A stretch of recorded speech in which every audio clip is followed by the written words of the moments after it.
It's a great day to be an Old World fan because we are already getting yet another Arcane Journal. I thought the stuff that we'd got in the roadmap that they put out a few months ago, I thought that was going to tide us over until the start of the next year. It is October. They don't really put anything out in December, and November, October, it's not that long to wait in terms of no releases. Just in the scale of things where the Old World is like third or fourth seed in terms of the games that you'd expect to get releases for. So I was absolutely hyped when I saw this afternoon. We've got another release, which is going to be new models and new rules, which is frankly ridiculous, I think, compared to the stuff that we're getting. We're getting a whole new starter box with new sculpts in it, which is absolutely incredible. I'm jazzed. I hope you are too. This video is brought to you by the Close Order Coaching Patron. If you're interested in more information than you can get on a Fix My List, or you're looking to work on specific aspects of your game that maybe I haven't covered in a video, this is the place to do so. Coaching comes in two tiers, either a one-on-one, 1 hour chat where we can discuss list building, various aspects of your game, what you'd like to improve on, or a 3-hour coaching game where we can go more in depth onto certain aspects. Both tiers come with a personal Discord channel where you can ask me questions, get list advice, or just plan out what we want to address in the next session. If you have any questions, you can ask on the coaching section of the Close Order Discord, and you can book my time anywhere from 9 AM to 11 PM local time, depending on the day. So what are we getting? Well, to start us off, we've got a little bit of fluff here where it says, Chaos casts a long shadow of the old world. The northern coast of the Empire are constantly under threat from marauders and barbarians from the frozen wastes beyond the sea. So, I mean, if you've read through, or as I've scrolled through, you know that this is more Marauder focused. It says Marauders on there as well, but setting the stage. Something that I think is interesting and worth picking out of this, I don't necessarily normally read the introductory paragraph. Many tribes gather there, worshipping aspects of the Chaos Gods as totemic animals, carving out a brutal life in harsh environments and casting their eyes beyond the shores in jealousy. Next sentence, whether they pledge themselves to the bloodied hound, carrion crow, slithering serpent, or fell raptor, these tribes are unified in purpose, and as the Marauders of Chaos step foot abroad a new campaign of terror, they have but one promise: to burn the Westerland to ashes. Now, the bit that I think is interesting is that there are many tribes, and then it names 4 of the tribes. Could this just be fluff? Yeah, absolutely. It absolutely could be fluff. I have no information about this. I had no idea this was coming. This is pure speculation. There is no hidden secrets in this. I'm wondering if there is something to do with different clans or tribes, sorry, that you can come from. Maybe this is just the fluff aspect to it, and we don't get anything like that, but we will see. Let's have a look at what we're actually getting. There's a Chaos Marauder Army reinforcement set. So it is going to be a box of the new Marauder Horsemen, and then also 40 new Chaos Marauders, which I think is a single box of the Marauders there. We'll have a look, see if it says later on down the line. But in terms of the amount of models you get, a little bit lower than the standard Old World box for a lot of armies, but Chaos and newer sculpts, I'm not too upset at that. These are really nice. Chaos players have been eating good, just in general. While they're not, super top tier as an army, they've been very good through parts of 1.5. They've still got pretty decent rules. They've got very diverse rules. There's lots of different ways to play them. There's lots of different units that work very well. And this is going to be new models as well, because it's not just models that Chaos players have. You can go to the Age of Sigmar range. There's loads of Chaos sculpts. Obviously, it's one of the pillars of the, the 4 sets of armies that they have over there. So there's plenty of Chaos stuff already, but getting more new Chaos models is fantastic, because you don't really want to be paying the Age of Sigmar prices. I think it's probably something along the lines of £45 for a box of 5 models. That might be an exaggeration. I'll have a look. I'll see if I remember and put that up on screen. But yeah, 40 Foot Marauders as well. This is great, and these are really lovely models. I feel like they've managed to get the balance between these are new models and they still have a fantasy feel to them, whereas a lot of the Age of Sigmar stuff has a very almost more, I don't want to say cartoony feel to it, but it doesn't have the same feel as Warhammer Fantasy, which is, to be expected. It is a completely different game. So I like what they've done. I would say maybe these models are a little busy in terms of there's going to take quite a lot of time to paint them, but they are really nice and they do feel grounded in realism. And if you're looking to do anything that bases off any sort of human model that doesn't have to be heavily armored, I think this is going to be a really good place to start. I think these are lovely models, and I'm half tempted to, depending on when these come out, look at doing Renegade Crowns with them. But yeah, I want to do Renegade Crowns, and I haven't quite decided where I want to go with them in terms of models. I think there's a lot of potential to them. It does say here 50 new models, 40 Marauders and 10 Marauder Horsemen. Great stuff there. And it says life in the frozen wastes of NORSCA is harsh. Interesting that we're getting an actual reference to NORSCA. I don't believe there's been any full rules releases for NORSCA at all. I don't know if this is necessarily counted as NORSCA. I think it's definitely meant to tick that box for people who want NORSCA. Given Total War, there is now more interest in armies around the setting that aren't just, here's your standard elves and dwarves and humans. What about this group of humans that live in this area that are different? So obviously Kislev is the one that people are super excited to see. Hopefully we do get that at some point in the next few years. That'd be great. But yeah, I think 6th edition there was some sort of splat book that you could play NORSCA with, and this kind of feels a similar sort of scale. So a return to NORSCA. And it does say that there's constant battles between the tribes whose worship the mercurial chaos gods and expand their territories further. And then it just gives us a little bit more background. What remains a resilient, brutal warrior with tribes whose leaders are influenced by the dark gods whispering in their ears. The peasant masses who live in Bretonnia and the Empire may not live in the lap of luxury, but these marauders are on their way to ensure what little comfort they may have is stolen away from them, which seems entirely reasonable to me. One of the things I do like, as we'll see as we go through the article, what it talks about in terms of what you get in the kit. And this feels more like an actual Warhammer Fantasy kit instead of one of the newer Age of Sigmar kits. It does appear to be mono pose, but with lots of sculpts in there. So I'm thinking you probably won't be able to put, change arms between models super easily. But there are definitely things that you can put and swap between. We'll get to later on. Oh no, I'm talking rubbish. I only skimmed this bit. So every miniature has a choice of 2 heads. Amazing. I'm assuming that's a helmeted and non-helmeted head. That would be what I would go for if I was providing 2 heads, which I think would make sense, given that we've got a mixture up here, and then you can see some helmeted heads here. Their shields and hand weapons are interchangeable, so you'll be able to build varied units. That's great, because one of the complaints I do have about the more modern ranges is that they're less likely to... Once you get above sort of 10 models, you start to get duplicates, which doesn't look great. It's not too bad when they're ranked up, but I do like this sort of unified but different approach that they've got in the Marauder unit here. Makes a lot of sense for the style of unit. While the Taint of Chaos doesn't affect their outward appearance, some recognizable helmets and range of trinkets and embellishment show how they worship the ruinous powers in their own way. So that's, you can see here, we've got the 8-point star on the belt buckle. In fact, let's just go over here and zoom in a little bit. So we've got the 8-point star on the belt buckle. We've obviously got lots of symbolism on the banner here, as you'd expect. Be interested to dig through all of the details here. More 8-pointed stars. I haven't seen anything so far that's specifically for one of the individual gods, but yeah, I'll definitely be getting some of these. These are fantastic. This is the most excited I've been for new models in quite a while, because they definitely tick the box of grungy human. But yeah, and I feel like the scale is good on them as well, but it doesn't feel too stretched out to my eyes anyway. Each set of 20 can be made into 2 units of 10 with full command, and you have enough weapon options to outfit your regiments with either hand weapons and shields, great weapons, or flails. Okay, so off the top of my head, you can't give great weapons to Marauders. Let's just double check that one.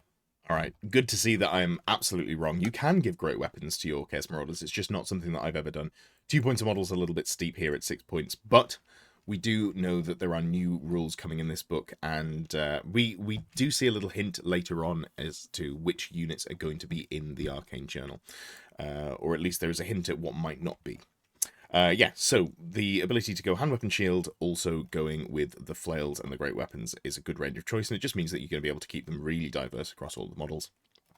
Looks good to me. And then there's also the horse models, and these things are great as well. Let's have a look at those in more detail in a second. Again, it comes a box of 10, and it can be split into 2 units of 5, each with their own command group, a champion, a musician, a standard bearer, just like the regular Marauders. they have a choice of 2 heads, which is great. Again, I'm assuming this is going to be helmeted head and bare heads. I'm a big helmeted head fan. I feel like if you've got the choice of wearing a helmet and you don't, you're an idiot. This is more of a 40k quibble where you have these, god warriors in massive ceramite armor that completely covers them head to toe, and then they leave the helmet off. Well, that kind of defeats the whole point of the armor. But anyway, big fan of the ability to have all of the bits and pieces there. Lots of customizability. I am a little worried again, as I say. There's a lot more detail on there than maybe I'd like. If you look at how in-depth there is, there's a lot of stuff that you're going to pick out here. But yeah, maybe people are keen on that. I know for me, I like stuff that looks good, but without being swamped in detail. There might just be a little bit more than I want to paint on here. But I'll do it anyway, I'm sure, because these do look fantastic, and I'm really looking forward to get my hands on them. Before we move on to the extra rules that are coming with them, just in terms of the models, obviously there's going to be a starter set. I'm assuming that's going to be priced at the same as the normal starter sets, coming in at £115 retail from Games Workshop, always by third party, ideally using my referral link, but the most important thing is that you don't pay full retail, because why leave savings on the table if you've got them available? But in terms of the individual units, just reading it back, it says there's 20 Marauders per box and then 10 Knights. So I think what we're probably getting is moving towards, as new sculpts come out, we're moving towards this sort of more premium price range than we'd be looking for at, for example, Yeoman or like another infantry. So if I just quickly go back, you can see here, I'm expecting basically the Marauders to come in at £54.50 for a box of 20, which feels a little bit pricey. I don't love it for the Knights of the Realm on foot, but I don't hate it, given that they are a new sculpt that looks great, but also they're models that cost more points per model and have a bit more effect in terms of they take up more of your army for the amount of money you're spending. If we compare it then to, where are the peasants? Where do peasants live? In the muck. Here we go. So men-at-arms here, you get in this box, I think it's 36? Yeah. So this is sort of what I think of in terms of fantasy pricing, where we get a lot more in the box than you'd expect to compared to Age of Sigmar or 40k. Now, 20 models for 54.50 is still better than those games, but I think that's probably the direction that the game's going to move in. As we get newer and newer sculpts, things are going to start becoming more standardized into multiples of 10s or 20s. Well, multiples of 10s, I guess. And they're going to be priced at that sort of slightly more premium price range. So a little bit more expensive to go for, but given that there is a box that's probably going to cost 115 quid for 2 boxes of these and then also a box of Marauder Horsemen, it's not too hard to get hold of them, and you'll probably want to have both of them if you're looking to run any Marauders at all. The Marauder Horsemen, I'm assuming, are going to come in at the same price as the Empire Pistoliers. We don't have a new box of cavalry to compare them to, as far as I'm aware anyway. So I think this is the closest thing that we can compare it to. 10 Knights for £40, or 10 Marauder Horsemen for £40. Again, that is verging towards the higher end of what it feels like fantasy pricing comes in at. If you compare it again to, if we just go back to Bretonians, for example, we've got these Knights of the Realm, Knights Errant. Because it's an older kit, you get 12, which is 42.50. So I think we're probably going to see less efficiency squeezed out of the, well, more squeezed out of us and less models in boxes for the same price. But again, I'm just going to be looking to pick them up in terms of getting one of the big starter boxes, which I'm assuming will be, just a permanent addition to the roster, or at least for this edition, instead of it being sort of a time-limited release. Lovely stuff. Okay, plenty of decals as well, which cover the iconography of Norse tribes, as well as a whole selection of runes to decorate your miniatures with.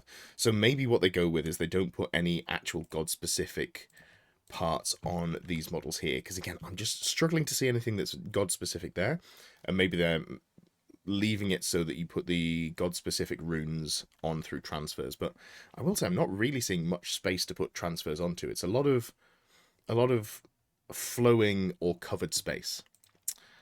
Minor quibbles. I do really like the models. Arcane Journal, The Raising of Westerland. This is excellent stuff. It's going to be another one of the Arcane Journals like the Cathay one, where there is one army of infamy in it, hopefully a little bit more in depth than the Cathay one, and it's also coming with additional rules, a Path to Glory campaign. We'll talk about that in a second. So, alongside rules for Marauders, this new softback supplement goes into detail about the warrior tribes in NORSCA, the four primordial spirits and how they worship them, which is obviously referring to, well, it's not obviously, but I'm assuming it's referring to the four gods of chaos. And then Friedel the Chainmaker's invasion of the Westerlands. New rules for the four cults of chaos, chaotic traits, a lore of the Shadowlands, plus a new artifact of the Shadowlands will give you everything you need to represent a ferocious army of tribesmen in thrall to the chaos gods. This is great. Traits. This is obviously going to be points or upgrades you can put on your models without having to spend magic item allowance on them. Given that you, I'm assuming, won't be able to put a Marauder character on the back of a dragon, you're not really struggling for points to beef these out. So just having another avenue to go down where you can go, oh, not only do I have magic items, maybe, hopefully, I've got access to the gifts of chaos gods. Maybe you don't get those in this detachment. Maybe this is more specifically a replacement instead, but I'm assuming it's going to be something along the lines of chaos gifts, hopefully in addition. We're going to get new rules for the four cults of chaos.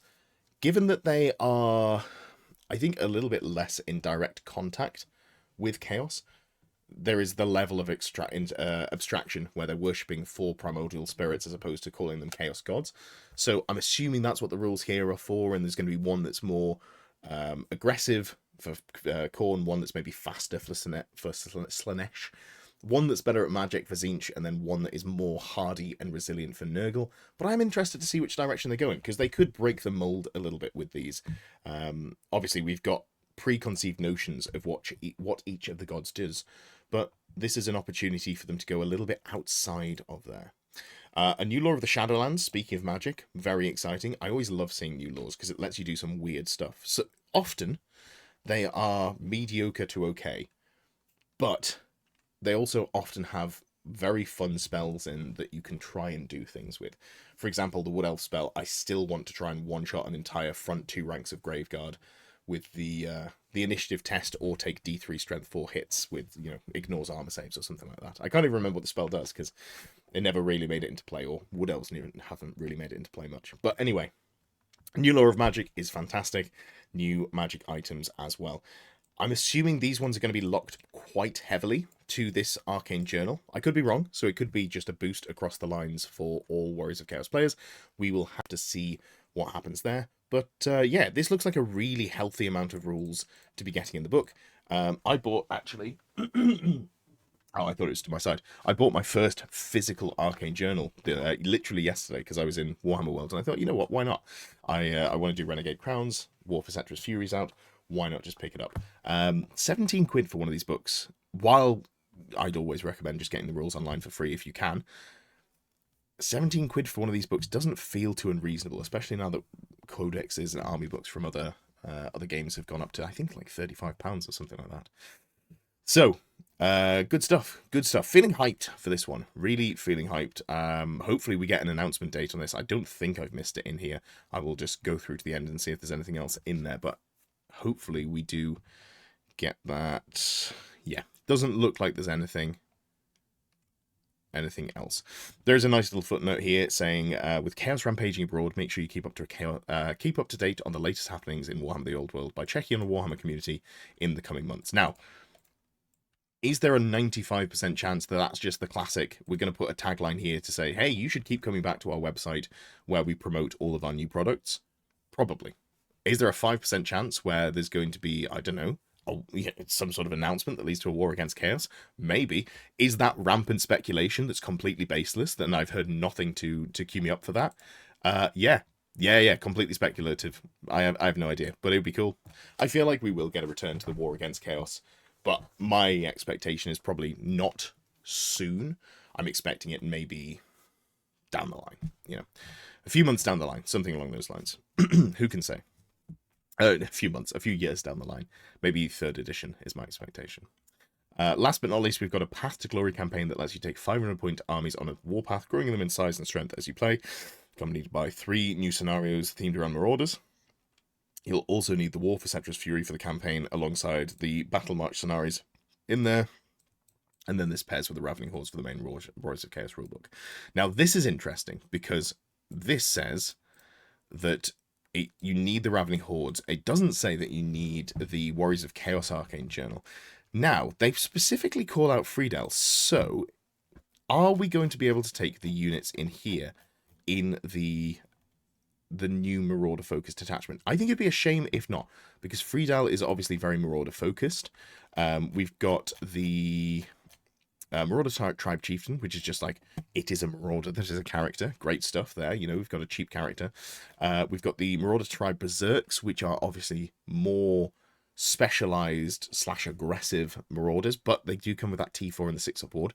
So I think it'd be a shame not to see them in the Arcane Journal that's upcoming. However, I know that the communication between departments in Games Workshop is not necessarily super smooth or good. So I feel, given that we've seen Friedel mentioned previously in the article up here somewhere, was it right up at the top? Friedel. Wherever it was, she was definitely mentioned because I read her name previously. But I'm assuming that we will get access to a lot of the stuff in here because the Berserkers are great. They're, you know, really worth thinking about taking if you're doing a full Marauder army. Also, the Huskarls, I'd love to have a reason to play the Huskarls.